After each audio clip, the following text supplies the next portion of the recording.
नमस्कार दोस्तों, मैं मनोज सैनी फिर एक बार अपने YouTube चैनल पर आपका स्वागत करता हूँ।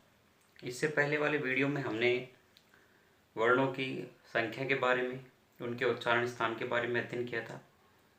आज का जो टॉपिक है उसके अंदर हम अध्ययन करेंगे घोष व्यंजन और अघोष व्यंजन के बारे में। घोष व्यंजन कौन से हैं और अघोष व्यंजन कौन से हैं। तो घोष और अघोष, सबसे पहले हम इनकी परिभाषा देखते हैं।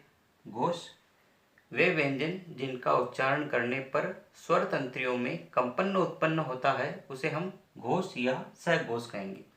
इसके अलावा अघोष वे व्यंजन जिनका उच्चारण करने पर स्वर तंत्रियों में कंपन उत्पन्न नहीं होता है उन्हें हम अघोष व्यंजन कहेंगे।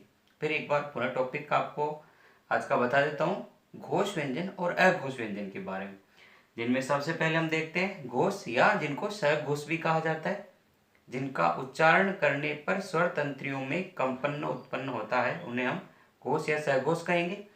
और जिन व्यंजनों का उच्चारण करने पर स्वर तंत्रियों में कंपन उत्पन्न नहीं होता है उन्हें अघोष व्यंजन कहेंगे। अब इनकी संख्या के बारे में देखते हैं। तो मैंने आपको इससे पहले वाले वीडियो में बताया था कि संयुक्त व्यंजन को छोड़कर बाकी व्यंजन की संख्या होती है आपके 33। इन 33 में से 20 आपके हैं घोष व्यंजन और 13 है अघोष व्यंजन। अब इनका डिवाइडेशन कैसे किया जाए उसके बारे में देखते हैं। तो सबसे पहले हमें 25 स्पर्श व्यंजन लिखना है। क ख ग घ अंग छ छ ज झ ऐ ट ठ ड ढ ण त थ द ध न प फ ब भ म। ये 25 आपको स्पर्श व्यंजन लिखने के बाद में आपको इनको दो भागों में बांटना है।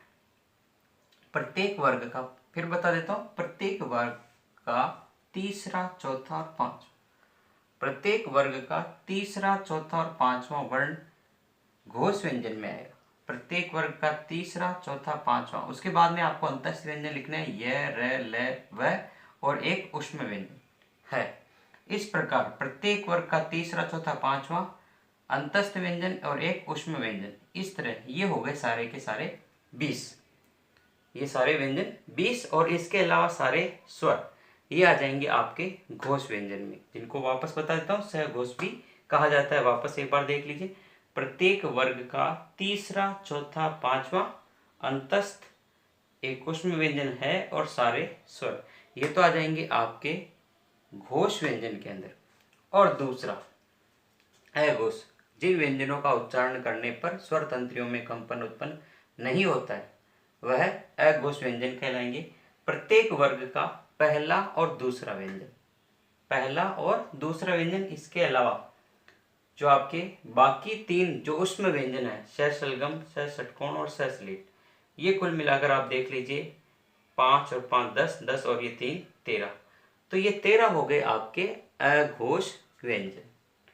वापस 13 अघोष व्यंजन, 20 घोष व्यंजन और दोनों को मिलाकर 33। प्रत्येक वर्ग का पहला, दूसरा व्यंजन, प्रत्येक वर्ग का पहला, दूसरा व्यंजन और ऊष्म व्यंजन के अंदर श शलगम, श षटकोण और श स्लीट। इस प्रकार ये 13 आपके हैं घोष व्यंजन।